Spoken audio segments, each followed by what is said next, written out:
In dish called oto or eto.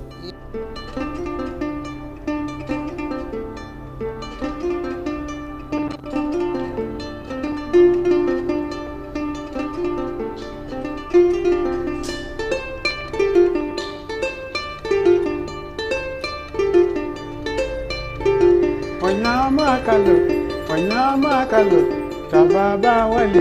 tababa wale.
Greetings, everyone. I am MaamaGha, Miss Yocheved. I'm so happy to see you all here. Today, we're going to be speaking about something very important. Let me ask you, if you were to see somebody have an asthma attack, what would you do? Do you know what you would do if you saw someone having an asthma attack? Most people don't know what they would do. And that's what we're going to be talking about this evening. I am Miss Yocheved Bat-Imedt, also known as MaamaGha, and I will be giving a demonstration on what to do when someone is having an asthma attack. I will be giving a demonstration on FAFAA. FAFAA stands for First Aid for Asthma Attack. I, by profession, am a registered nurse for over 40 years. Over 40 years, I've been a registered nurse. I am a holistic health and healing arts practitioner, a holistic asthma consultant. And I've been a holistic asthma consultant for 35 years, and I've been in health and healing for about 40 years. And so about 35 years ago, I developed a protocol called FAFAA, First Aid for Asthma Attack. First Aid for Asthma Attack is a 3-step protocol that teaches you what to do when someone is having an asthma attack, even if they don't have an inhaler. So, we're going to get started, and there are 3 stages in an asthma attack. Well, let me just explain what an asthma attack is, what asthma is. Asthma is characterized as an obstruction, an airway obstruction, where the bronchioles, the airway, the tubes become tight and constricted, making it very difficult for the person to breathe. In making it difficult for the person to breathe. What contributes to making it difficult is that the bronchioles become swollen and inflamed, lots of mucus, and the airways become smaller and smaller, constricted. And so the person has a difficult time breathing, particularly breathing in. And so when you see someone in that kind of distress, you can be assured that they're probably having an asthma attack. And because you know what to do, you will help save a life. So FAFAA is like the CPR for asthma attacks. It will help you to save a life while you are waiting and while that person is waiting for medical assistance. FAFAA does not replace medical assistance. FAFAA only supports and helps to prevent escalation while waiting for that person to get medical attention. So there are 3 stages of an asthma attack: mild, moderate, and severe. We're going to talk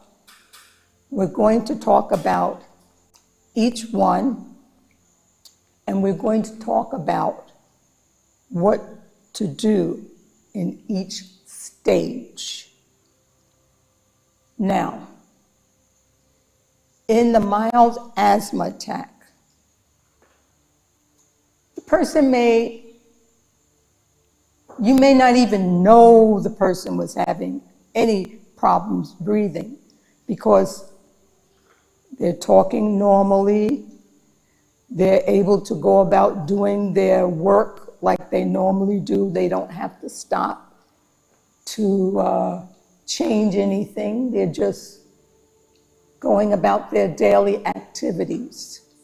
But they themselves will feel maybe little tightness in the chest, or they may feel a little cough or something like that. And so that would be considered mild. But the important thing when someone is having a mild asthma attack, it should never be ignored. Because if it's ignored, the next step is a more serious step. That's the moderate. In the moderate stage, you know that the person is having respiratory distress. In the mild stage, you'll notice some retractions in the neck. You'll notice that the person is having problems breathing and they're not able to talk in full sentences.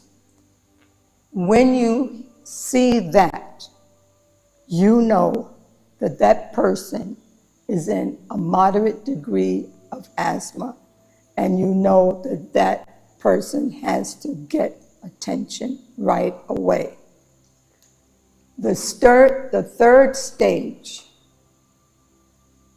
which is the most serious, is severe respiratory distress. When someone is in a severe respiratory distress,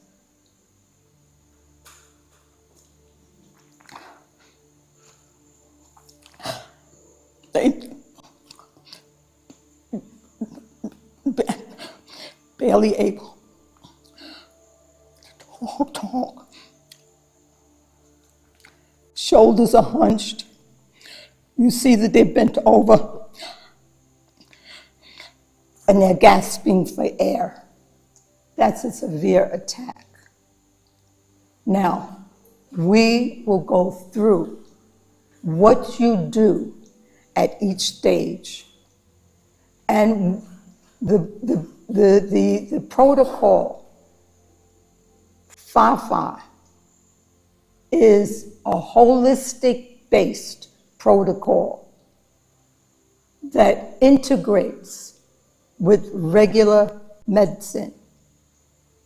So it's an integrative, holistic-based protocol that teaches you what to do, utilizing holistic principles as well as traditional medical principles to help prevent the most important thing there is to prevent, and that is escalation.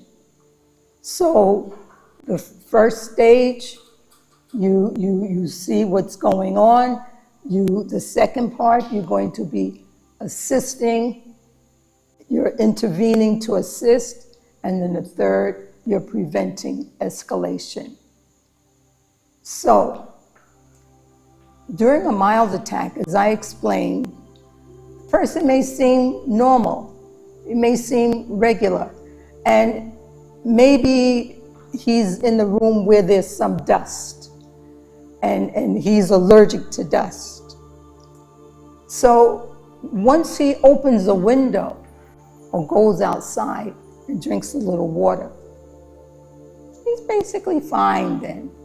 And you probably would never have known that they were having an attack, except when maybe they told you. You might have saw them digging around, and you say, well, what are you looking for?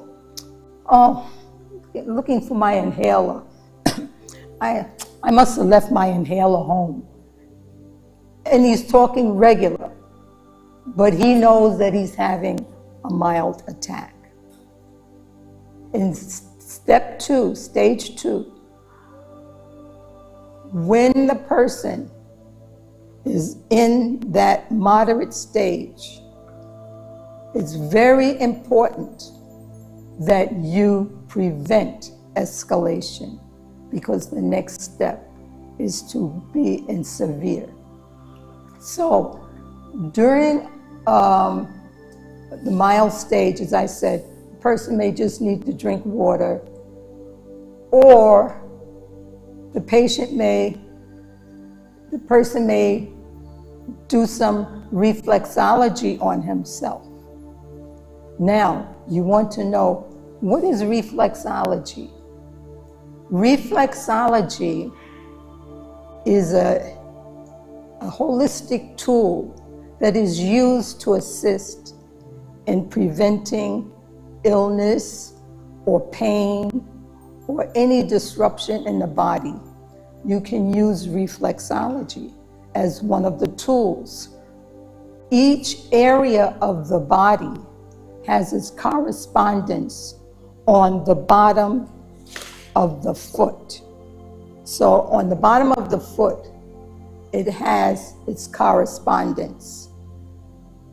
The top part of the foot where you see outlined here, that's the respiratory area.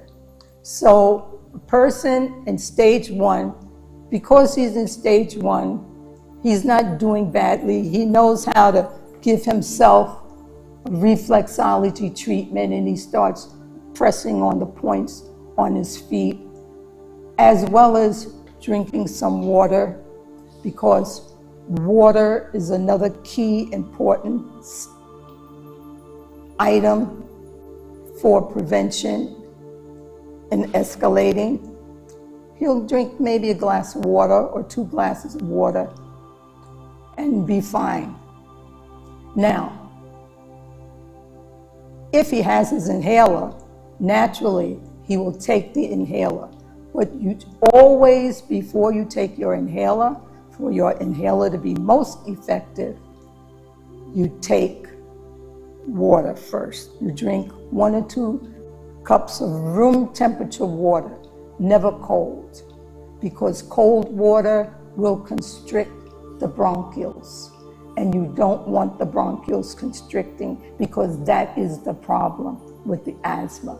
So you want room temperature water. When they drink their water, they do their feet, they seem to be fine. But now you have a person that's in a moderate stage. That person in a moderate stage is not going to be able to do very much for themselves because they're too focused on trying to breathe. So the first thing you want to know, do you have an inhaler? They say, yes, they have an inhaler. Okay, you're going to look at the date on the inhaler to make sure that it hasn't expired, and you're making sure, you're going to shake it to make sure that it has medicine in it. Then you're going to have the person drink a couple of glasses of water before and have them take a puff of the inhaler. So they put the inhaler, take off the top, and then they're going to press, hold the medicine in, count to 10, and breathe, and they do it twice. And while they're doing that, and they're drinking their water, they have drank their water, you're going to let them take another glass after the inhaler. Then you begin to do reflexology on the foot. I'm going to show you how to do it so you'll know how to do it. What you're going to be doing, pressing the points on the foot. There's something else that you can do. You do contact healing to the chest, hand on the front and back. I'm going to demonstrate that on someone too, so you'll see what that looks like. Hands on the front and back of the chest. Together, they will help to decrease an escalation of an attack. Now, after about 15 minutes or 10 minutes, the person may say that they are getting a little better. You'll give them another inhaler treatment, drinking water first, and then taking their treatment. After another 10 or 15 minutes, which would be like a total of 20 minutes, not more than 30, if the person is not getting better, or if the person at any point of the treatment is getting worse, then you immediately call 911. That person has to go to the hospital. If you have a car, you can take him to the hospital. Or whatever transport you have to get that person to the hospital because that person is not getting any better. And it's been over 20 minutes, 15, 20 minutes. And so you have to get that person to the hospital. Now, when the person is having a severe attack, you know how we talked about giving the person water and getting their inhaler? When you have a severe attack, that means that person is not able to breathe.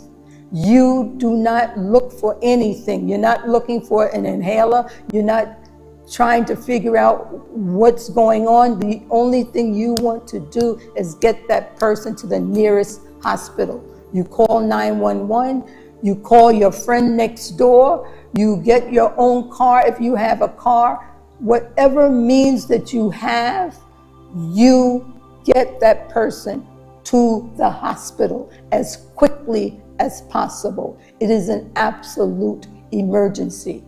Now, if there are two of you with that person, then one person, let's say, is driving, or if you're in a cab or in the ambulance, then you can be doing the holistic treatments on that person while they're on the way to the hospital. So you can be doing the contact healing to the chest and the reflexology on the feet. Now, what I want to do, now that you've gotten the idea of what to be doing. I want to demonstrate how to do it, and also give you some stories so that you get a full picture of what FAFA is and the importance of being able to prevent escalation. So if somebody can come up, I can demonstrate on you. You can sit right here. Yes. And this is a young boy. This is great. This is really great. Now, this is what I want to show. I'm going to show you on your hand. Okay? And you have the reflexology chart, like this one. This is a FAFA chart, and it has the points that you press during an asthma attack. So, also, when you go to my website, www.First Aid for Asthma Attacks, you will see all that information there. You will also see a video of someone going through the FAFA protocol. Also, on that website, there are courses that's taught. The basic FAFA training is taught, and the advanced FAFA training is taught. Those two courses offer certification, and that is available for anyone that wants to learn FAFA. Because just think, you could be in the supermarket and someone has an asthma attack. You'll know what to do. You could be on a bus. You could be at work. You could be any place. And somebody suddenly starts to have an asthma attack. You will know what to do to help that person until medical help is able to arrive to help that person. So now, when you're doing reflexology, I'm just going to show you on the hand how to press, because when you go on the website or when you re-look at this video, you'll be able to see the foot chart and you'll know where the points are for the asthma. But this is how you press.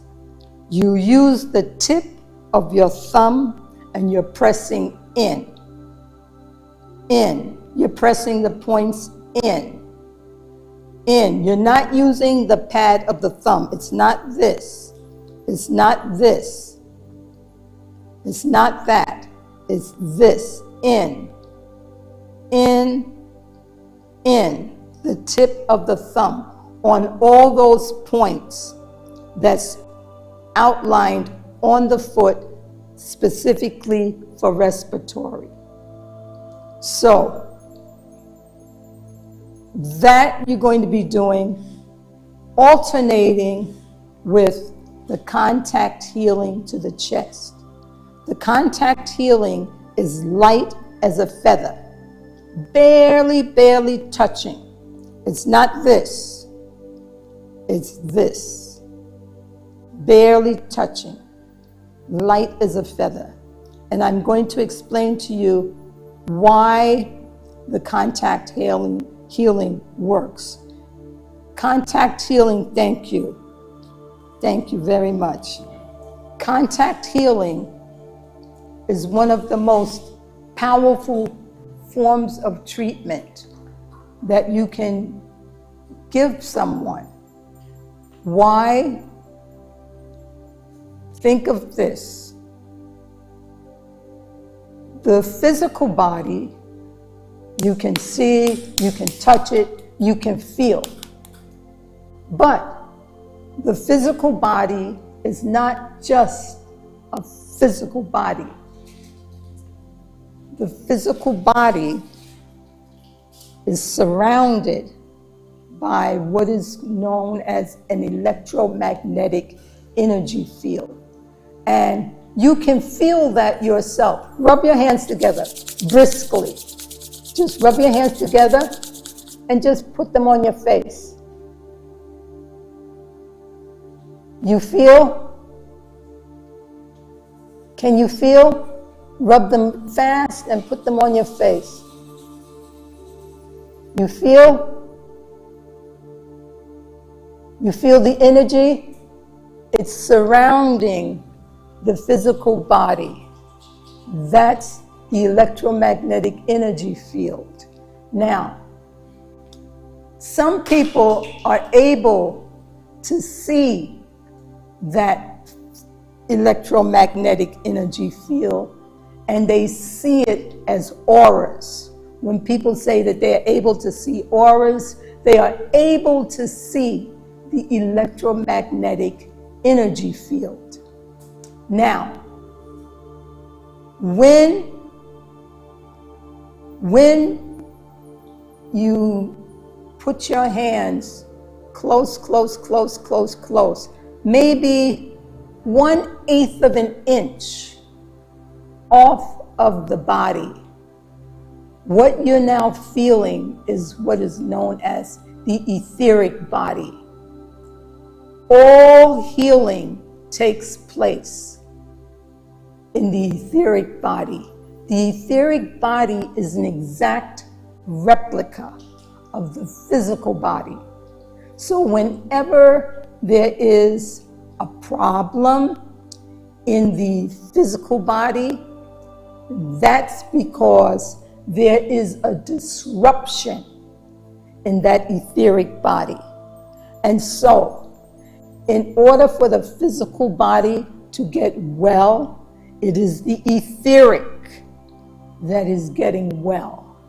So now, when someone is having an asthma attack and you barely touching their chest, you're working on the etheric body.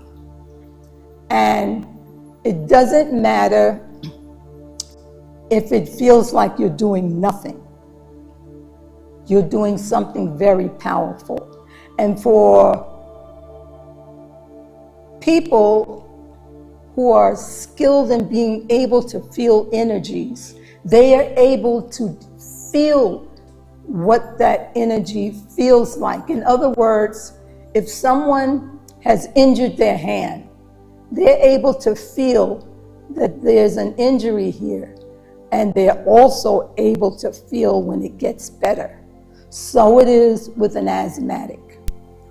When an asthmatic is having an asthma attack, you're able to feel when that person gets better. But if you're not able to feel, it doesn't matter. It is the important thing is that you are doing the work. Your hands is stimulating the energetic field around that person's lung area, and you're helping that person to get better.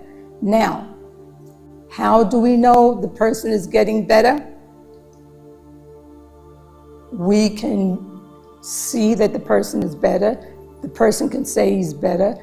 Or another good tool I told you about, reflexology. When there is discomfort in any part of the body, be it an illness, an injury, or having asthma, the sites reflected on the foot, controlling that part of the body, will be excruciating, will be painful, uncomfortable. So now, normally when a person is not having an asthma attack and you press those areas on the foot. That person may not feel anything. Everything's fine. Nothing's bothering him. So, and because the person can give himself reflexology, let's say one morning he wakes up, or let's say even before that, let's say he's having an asthma attack, and you begin pressing those points, he is going to scream because it will be excruciating. On a level of 0 to 10, and you always use that as a scale, 0 to 10, what's the level? He may say it's a 12, it's a 15, it's over 10. You know it's excruciating. So when you stay there and you're pressing into the points, and as you're pressing, you're going slow circle into the points. Small circles pressing into the points. And the pain begins to get less and less. And you say, what's the level now? Oh, it's an 8. And you keep working, and you keep working, and you keep working. What's the level now? It's a 5. And you keep working and working and working. What's the level now? Oh, it's down to a 3. In the meantime, you can tell that he's much better because he's speaking much better. And he's breathing much better. And so, when you combine the reflexology with the contact healing, with taking the inhaler and drinking the water, you have a combination that will help this person prevent escalation and start to get better. In the event that it is not working, the person is not getting better, after 20 minutes the person is not getting better, you're looking to call 911. You're looking to get that person to the nearest hospital because you do not want to fool around waiting for the person to see if he's going to get better. After 30 minutes tops, he's not any better, you're taking him to the hospital. That's it. During a severe attack, as I told you, you're not doing any of this. You're not giving him reflexology while just sitting around. No, you're not. You're not doing any contact healing. You are getting him out of the house to the nearest emergency room. That's it. You call 911. If they're not coming fast, you call 3 or 4 places. You knock on the neighbor next door. You have your own car. You look for a cab. You call a car service. Whoever gets there first, that's who you go with to get to the nearest hospital. Now, let me see. Is there anything else that I wanted to say?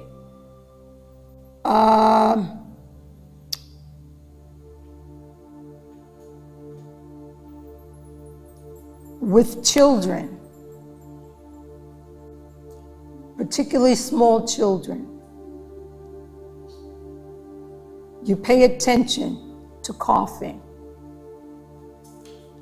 And when they are coughing, particularly with dry hacking coughs, you don't want to fiddle with that. If they have asthma medication, usually a nebulizer for small children, you have them take their nebulizer and try and get some water into them first. It's hard with children getting them to drink water, but you have them drink as much as you can.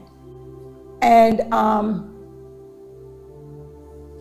if within 15 minutes or so, 20 minutes, you don't see any change, you take them to the emergency room because you don't want them to develop any severe respiratory distress.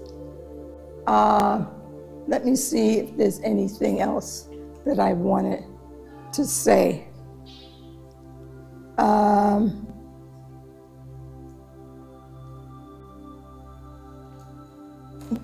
The important things that you need to do, what you need to do, you're going to look at the stage of the level of the asthma attack. Is it mild? Is it moderate?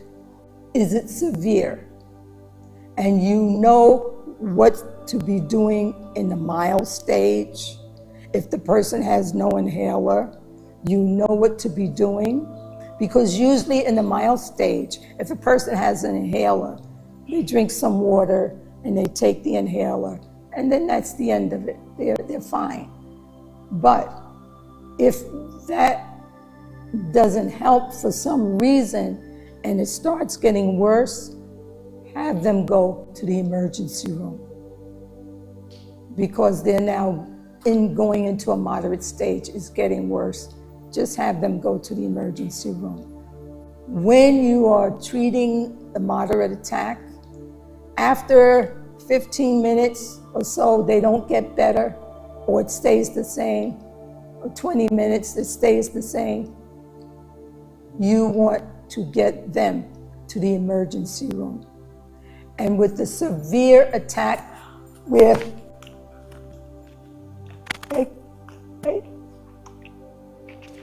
they're not able to talk, they're hunched up, you want to get them straight to the emergency room by any means necessary.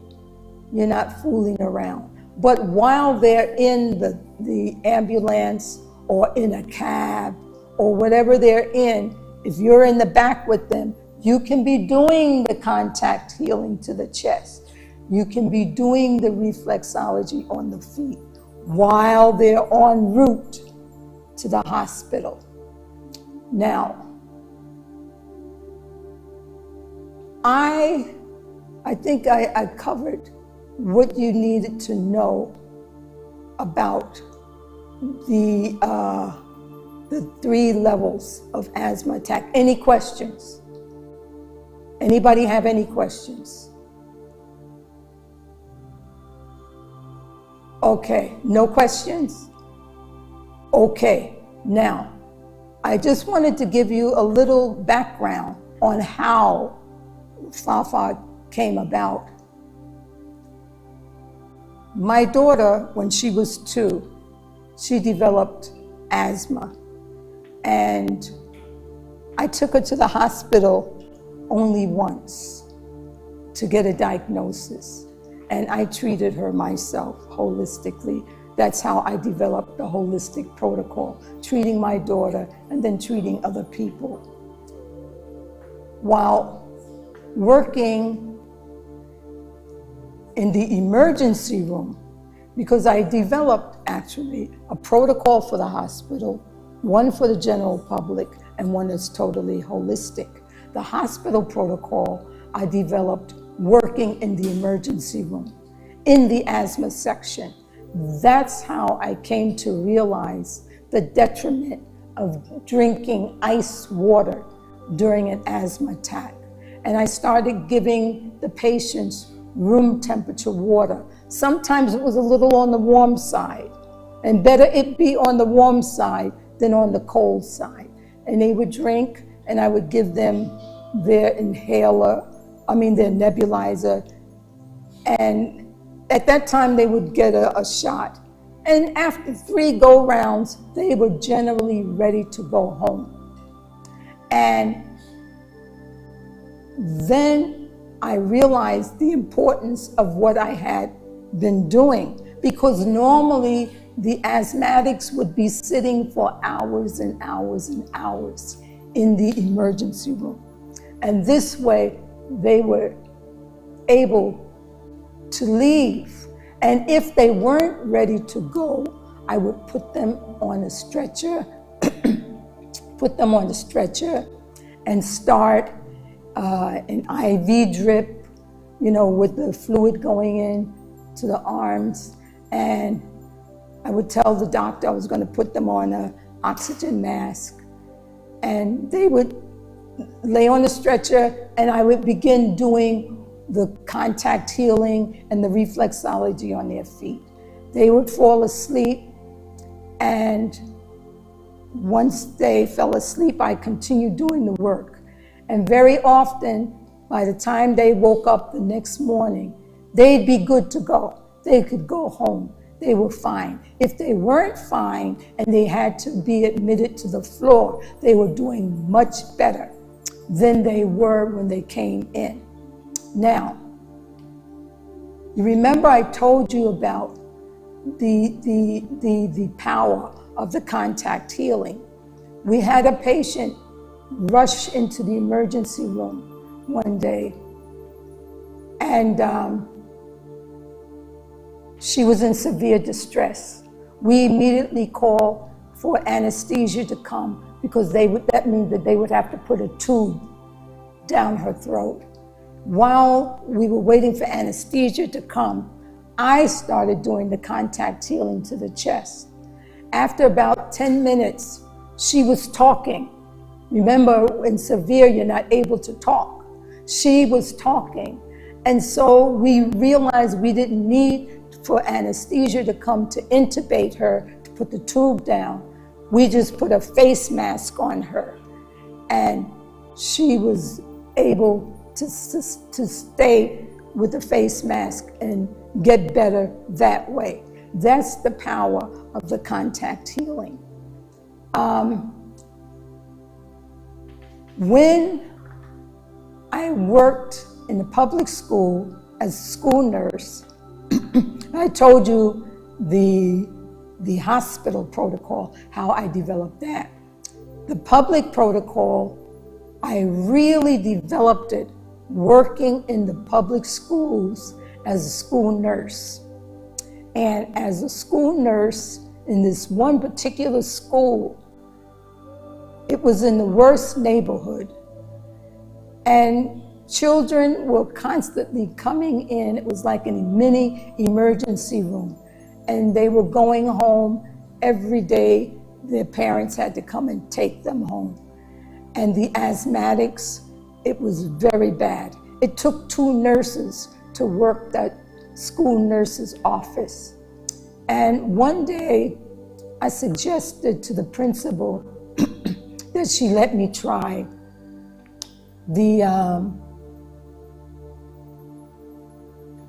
asthma protocol for the public. She said, yes, sure, fine, anything. I said, the only thing is they can't have any dairy. No dairy, no dairy at lunch. She said, for that, you have to get the parents. I said, okay, fine. I'll contact the parents and let the parents know. And that's what I did. There were 35 asthmatics, and I talked to the parents and told them I needed a letter. I got 35 letters back. And in getting those letters back, I spoke to the children and told them what I wanted to do and if they were interested. Everyone wanted to try it out. And I told them, you won't be able to have any ice cream, no pizza, no cheese, no dairy, and very little bread. So they said, okay. Now, remember I told you it was like a mini emergency room. Children started coming down in pairs, as they always do, and I taught the child that was accompanying what to do, the reflexology and the contact healing. And so while I'm doing the feet, they would do the contact healing to the chest, and we would make sure that they had water first, because I forgot to tell you, at this school, no one had an inhaler, because it wasn't mandatory at that time that any asthmatics have any inhaler or any other medication in school, in the school nurse office. So no one had an inhaler. And there was only one other student that was there that had a nebulizer, and she had a doctor's order for a nebulizer, but nobody else had any inhaler. And they would come in, I would treat them, and after about an hour and a half, they would go back to class. Totally fine. I would call the parents and tell the parents, your child had an asthma attack, but they're fine. Here, speak to your child. And they'd speak to their child, and they'd see the child was fine. The child never came back that day.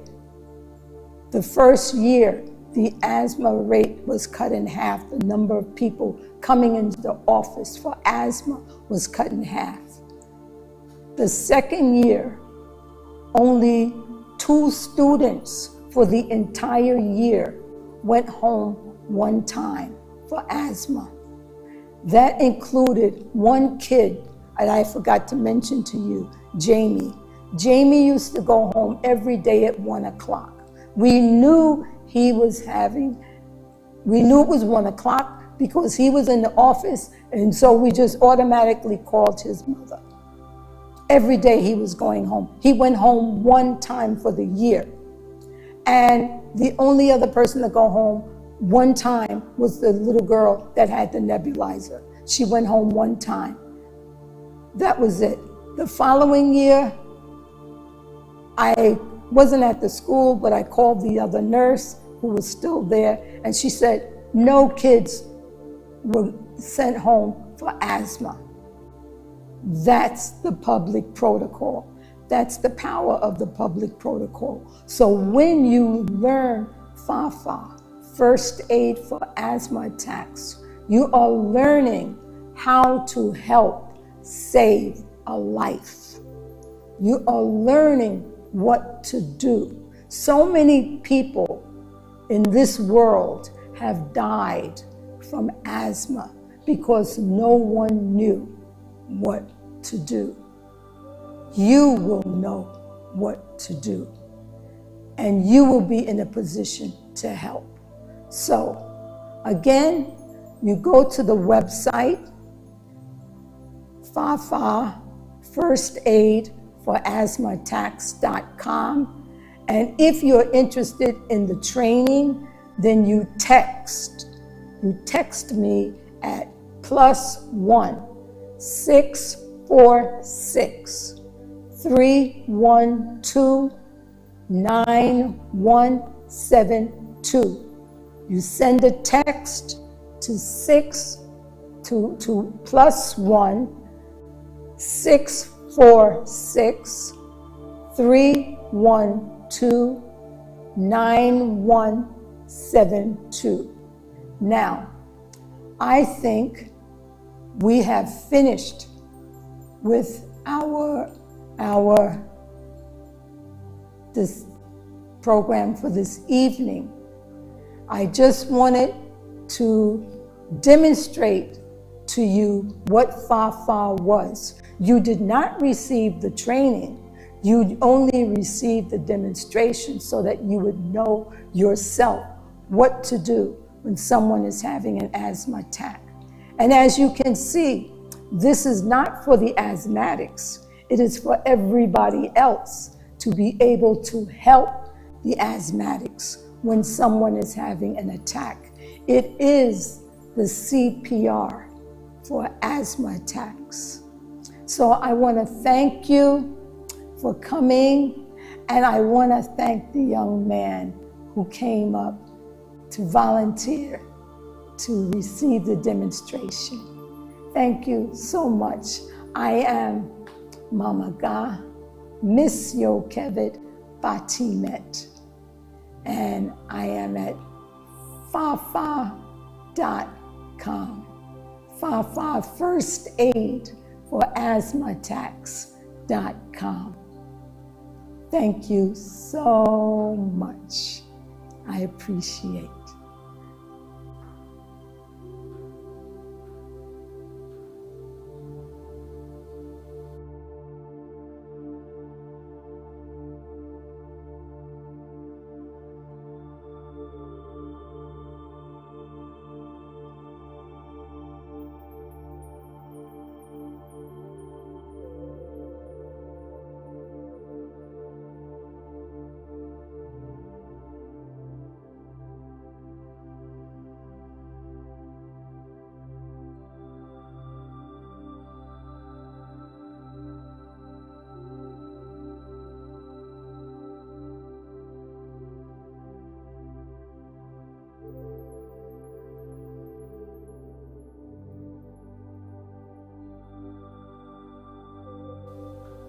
And you can text that number on WhatsApp, +1 646 312 9172. You can text it on WhatsApp. Thank you.